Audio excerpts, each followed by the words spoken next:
if I stop making everyone else's opinions my own, maybe I can enjoy my life a little bit more. Today on Poor Decisions, we'll be talking about growing up and getting past your childhood reputation and starting anew. And I have the iconic Rebecca Black with me today. Hi. Who's here to answer some awesome questions from all of you. So this drink is the building blocks of your reputation. And we've got blackberry, strawberry, and orange. It's Not too much. Instagrammable. It is very Instagrammable. So I'm sure you guys have all heard of Friday.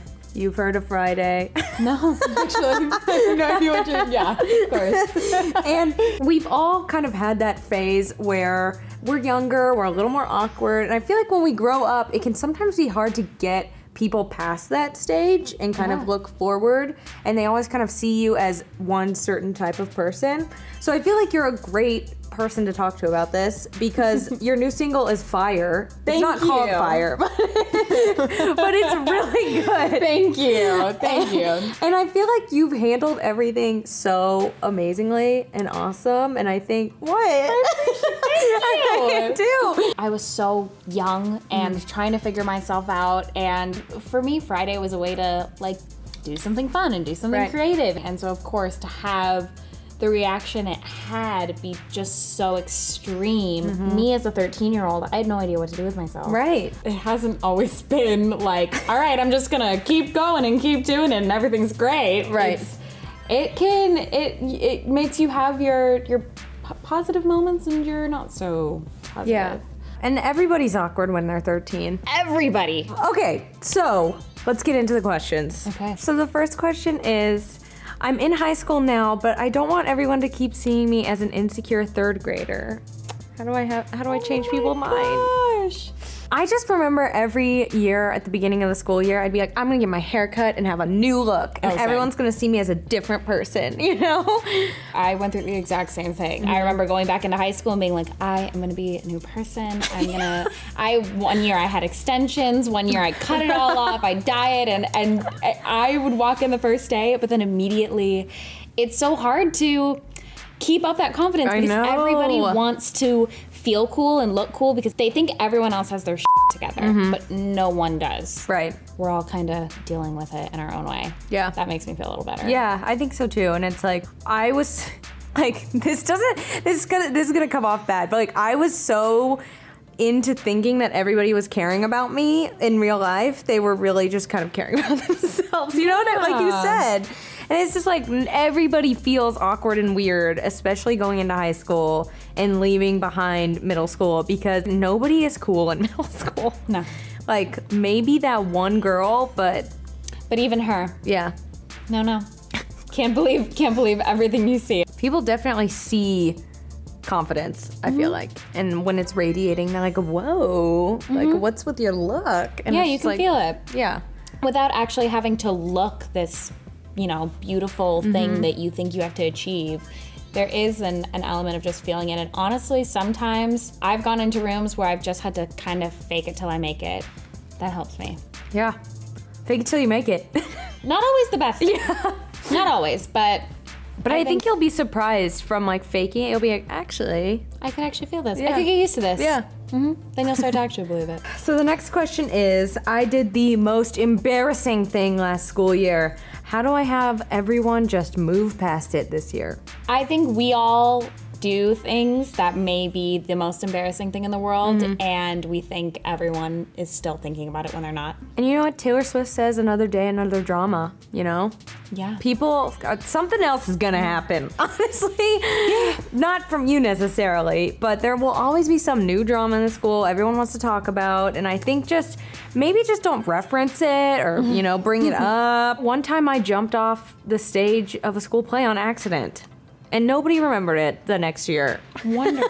There you go. There you go. One time I was in 5th grade and I used to dance and I was like front and center dancing to Baby I'm a Star by Prince, and my shoe literally, I kicked it off and it flew onto the roof of the building. And I was the only one that remembered it. Oh my God. So. I think that people tend to tease other people about things just for the reaction. And if you don't give them a reaction, they're not really going to be able to do anything with it. So if they're like, you looked so stupid, and you're like, yeah, I did. They're like, okay, just like walk away. Because then they're not going to get what they want. Yeah. I mean, I hated talking about Friday for so Really? long. For so long, because I was genuinely embarrassed. I had gotten to this place where I'd let people convince me that it was this terrible, bad thing that I did, and I hated talking about it. But it was about a year ago when I just had to make the decision to love it, because one, I don't know where I'd be without that song. Yeah. And also, there was nothing. Sure, you can make fun of it for anything, but like there was nothing wrong with it. So I started to own it. I'm literally about to go play it every night on tour in my own way and make the most of it. Yeah, and it's like iconic, I feel like. Thanks. It's iconic internet. Yeah, it definitely has its spot. And that, I'm proud of that song for that. Like before anyone saw that thing, I was like, well, that was fun, not a big deal. That was great. And it's just like, and then it turned into this whole big thing. And as soon as I could start to realize that, oh, okay, if I stop making everyone else's opinions my own, maybe I can enjoy my life a little bit more. And yeah, that's where I'm at right now. The next question is, I'm the baby of the family. How do I get people to treat me like an adult? I'm the baby of my family. And it's like, they still treat me like I'm 5. Oh no. I mean, my sister is like, she's just so cute and young. But I mean, she is a baby. She is literally the baby of the family. I mean, it does suck, I think, not being able to be taken seriously by anyone, and especially your family, because they're your family. I've just reminded my family multiple times. It's like, even sometimes my mom's like, that was a really inappropriate R movie. I'm like, I am 25. Like, I am an adult. You have to believe yourself that you deserve to be taken seriously, and that you are a real person, and you can make decisions, and you can understand people. That is my biggest pet peeve, is when people tell me you're never gonna understand. Oh yeah. You're not letting me understand. Even if it's like quietly, you don't have to tell anyone, but know it in yourself. Like, I'm not a baby. The next question is, I recently lost a bunch of weight and people will not stop talking about it. How do I let people know that this is just the new norm? That's rough. I went through a period of time after high school where I'd always kind of been like a little chubby, and I was never really that confident, and I always wished I'd look a different way. And I had actually like never even talked about this online until literally a couple weeks ago. But I grew up, I moved out of my house, I started being able to make my own decisions and put what I wanted to in my body, and then I ended up losing a lot of weight.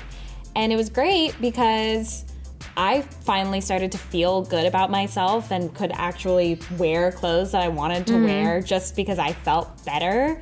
But it is sometimes a little bit invasive when people don't stop talking about it or have an opinion on it. When I graduated college, I gained weight because I was in an office full of snacks all day and I wasn't moving. And then I lost it, and I had been on camera for both of those times, and people like kept asking repeatedly, like, why'd she get skinny? Like, why'd she lose weight? Why'd she do this? And it's just kind of like, can someone just talk about me as a person now? Like, even though I do talk about, you know, healthy living and stuff, it's kind of, it can feel like sometimes it's become your identity, that you're like, oh, she used to be overweight, or she lost weight, or like, I know her for that reason. And so I think there is sometimes like, okay, I'm still me. I just decided to like be a little healthier. There's nothing wrong with that. And if it happens in the reverse way either, there's still nothing. It's your body. It's no one else's body. It's not your family. It's not your friends. It's not anybody at schools. It's not the internet. It's yours. And you can do what you want with it.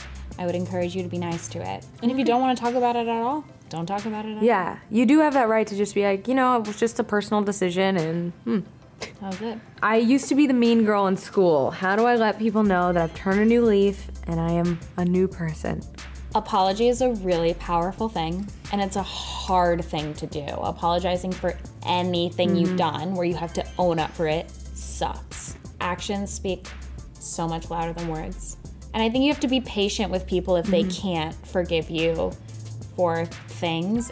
They're human too. They have the right to their own feelings. It's great that you recognize, you know, who you were and who you are now. And I think especially with girl world is like intense. Brutal. And there are even girls that have talked to me since they were so mean to me in middle school, and like now like 15 years later, they're like, I'm so sorry for the way I acted or that I did that to you. And it's still like, oh my God, like I'm really glad you recognize that. And apologies are really important and they are the hardest and they feel awkward, but they're like so good once they're done. Yeah, for both people. I think it helps everybody feel better in it.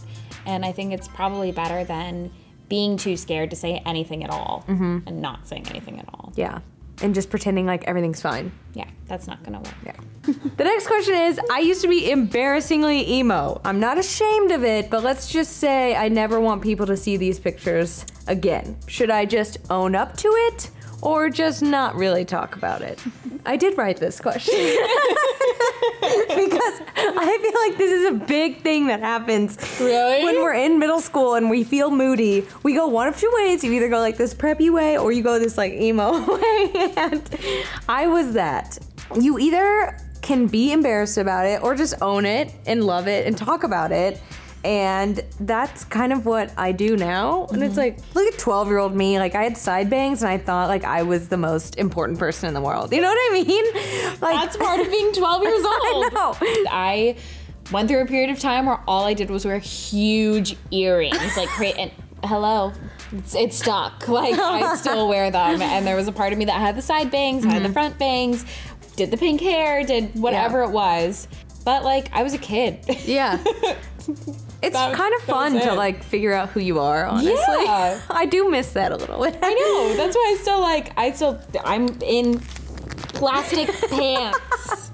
I'm still just trying to figure out what's going on. So the final question, which I feel like is the hardest question, is how do I stop being so hard on myself and live with no regrets? It's the hardest thing to do. I struggle with this so much. Sometimes I have gotten so afraid to get creative or put myself out there and kind of throw myself at the wall. Then I'm just stuck in limbo. And I have found myself in this time and time again. But the more you can kind of get yourself out of that and start throwing yourself at the wall, sometimes you'll break through.